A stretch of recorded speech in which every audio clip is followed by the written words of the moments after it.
I can hear the demons call when they do what they do. And now I feel like taking off, find a place with a view. The pain is never gonna stop if it's controlling you. I know that time can heal it all, I just gotta get through.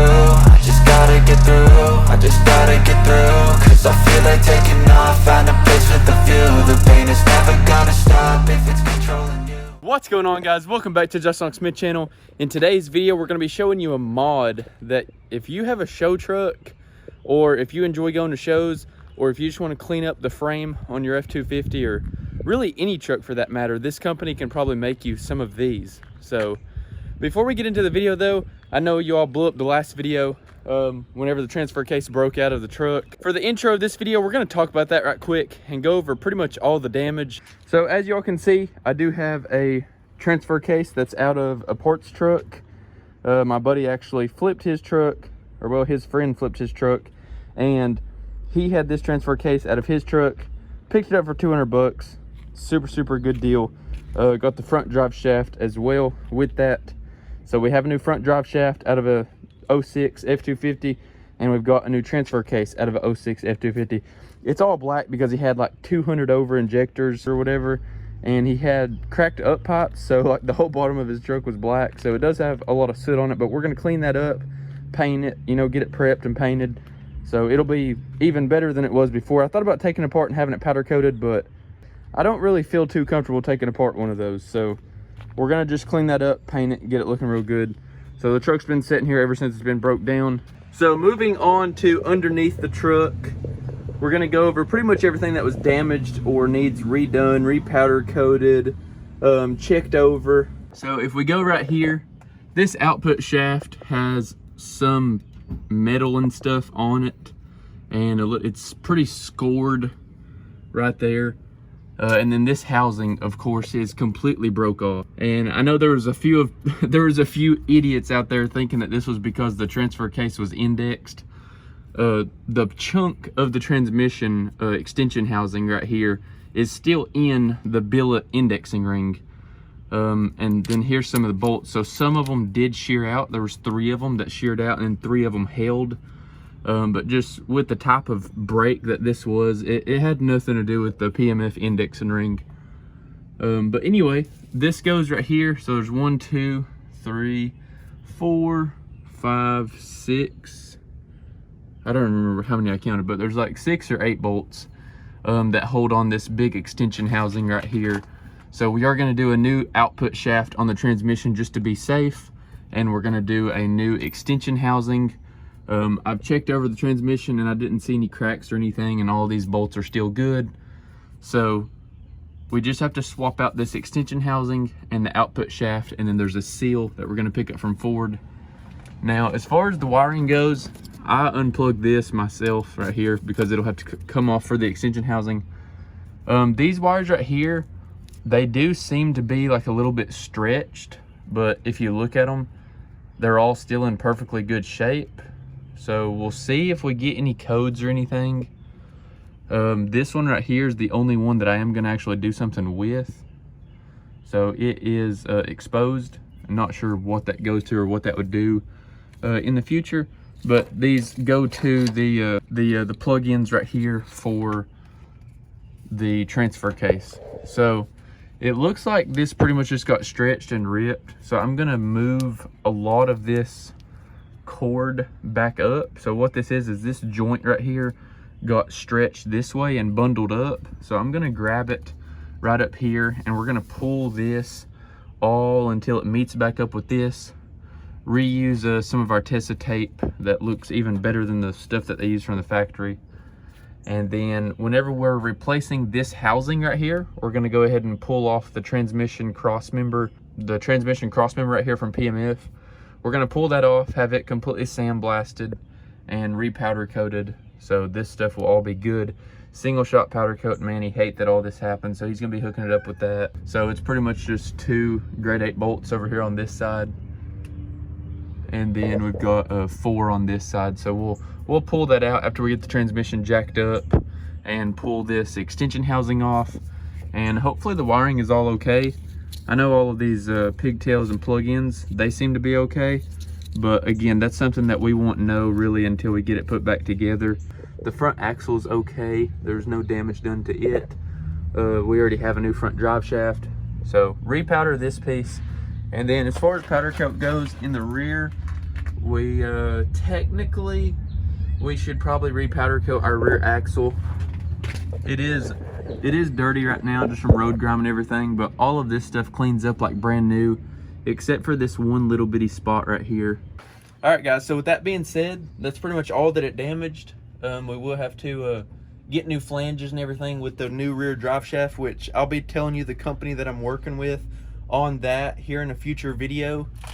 But with that being said guys, we're gonna go ahead and move on to this mod that your truck absolutely needs if it's a show truck.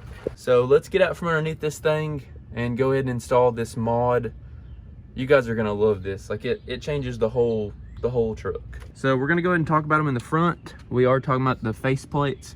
So this outer piece is painted to match the same color of the truck. So this is painted the T7 charcoal beige metallic.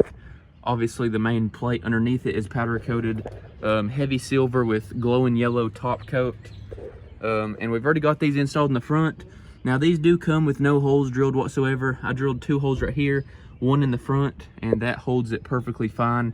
And then I also drilled those holes in the frame, and then I actually tapped them, so they are threaded. There's not a nut on the back side, so I actually threaded the frame itself. So move around to the other side. I done it exactly the same. And then I also have a faceplate that goes back here, but from where I was running the HD buckets, it was a little bit different than factory, so he's having to make me a new one of those. All of these frame faceplates are built by JP Fab, so it's j.p_fab on Instagram. So y'all go check him out, man. He absolutely killed it on these. And then moving on to the rear, this is what the rear is gonna look like. So right here, I'm actually tapping this hole right now. This is much easier to do with the bed off. So if you all need to repaint the bottom of your bed like I done, I meant to show you guys that as well. I completely painted the whole bottom of my bed whenever I had it off. I stood it up, prepped it, and painted it. So if y'all need to do that, go ahead and take the bed off and get these frame faceplates, because it's gonna make your life so much easier. We were in a hurry for Music City Showdown, and I only got, I think, 4 holes drilled on each side for this frame faceplate in the rear.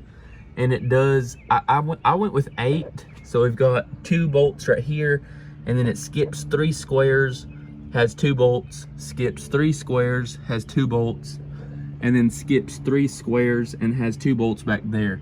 So I thought that was the most symmetrical and the most solid mounting position. So that's what I done. So as you can see, that just completely cleans up the whole rear end of the truck. So back to the other side, like look at that guys, it actually looks really bad. Like even though the frame is nice and clean and black, it looks really bad without that. Like after seeing a truck with the faceplate in the rear, it's a must-have. And then you've got the one in the front too, so just wait until you can see both of them at the same time. And then plus all the rock lights and everything on, guys, that's gonna look absolutely amazing. So even though she's sitting here broke down, she still is gonna look good, you know? So we gotta look at the positive side of things. And another thing, guys, I'm gonna do a full build sheet video on how much it would cost to build this truck exactly like it is.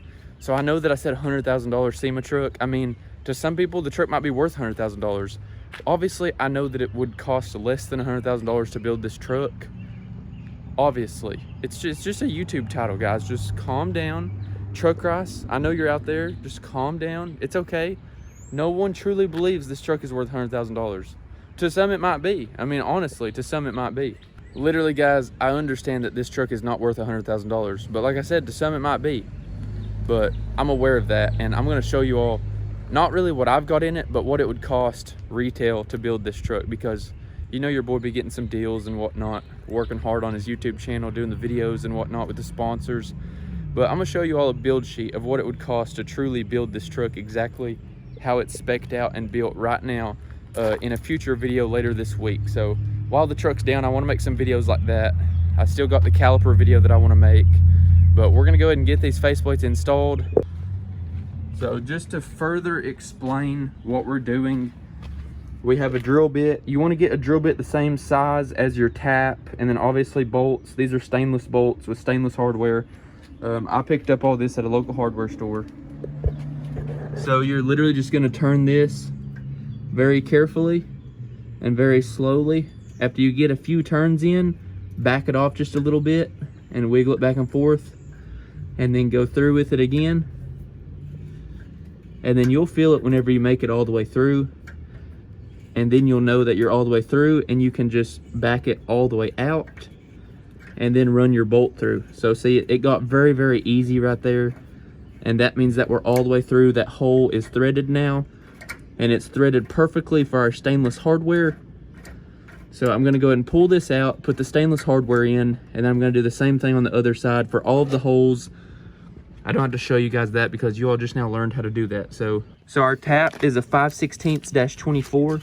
So obviously we went with the 5/16-24 bolts, and then the 5/16 stainless washers. And then the drill bit that you would need for that is a 9/32. So 9/32 drill bit. So you're gonna need your 5/16-24, and you can do these any size. You could use gigantic bolts if you wanted to. You could use bolts smaller than this. You could use self-tapping screws. You know, there's all kinds of different ways that you could do this, but just showing you guys what I used. I thought this stuff was sized proportionally. So right there's what the bolt looks like with the bolt head and everything. I thought it looked nice. So that's a 5/16-24 with a 9/32 drill bit. And we're gonna go ahead and install both sides of these. And then I'll talk to you all and show you guys what that looks like whenever I get it done. So then we'll be able to see the front and the back at the same time. So I also wanted to mention, guys, since we paired up with JP Fab, you all will of course reap the benefits of my sponsorship as well, because I'm always trying to help you guys out. So you will be able to use code HAWK10 and get 10% off of your order. So just like DBA Lighting and a few other sponsors that we have, you can use code HAWK10, HAWK10, and get 10% off of your order whenever you go to JP Fab's website, which I will also link in the description box down below. So make sure that you click the description box down below. Whenever this video goes live, they should be on their website. If not, then check back in a couple of days. But if you're watching this in the future, they'll for sure be on there. So you can use code HAWK10 at checkout and save 10%. So, and I don't make any money off that. That just saves you guys money. So be sure to check out JP Fab if you want to pick up these faceplates. Oh my gosh, guys, look how good that looks.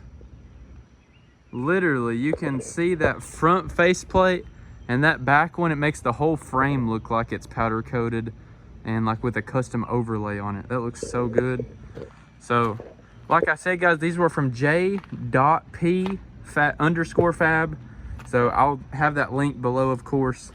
And with the rock lights and everything on, lighting that up. Again, I still don't have all the bolts in, but I just wanted to go ahead and make you all a quick little video and talk about some of the damage that was done to the SEMA truck too. All right, guys, so that's gonna be all for today's video.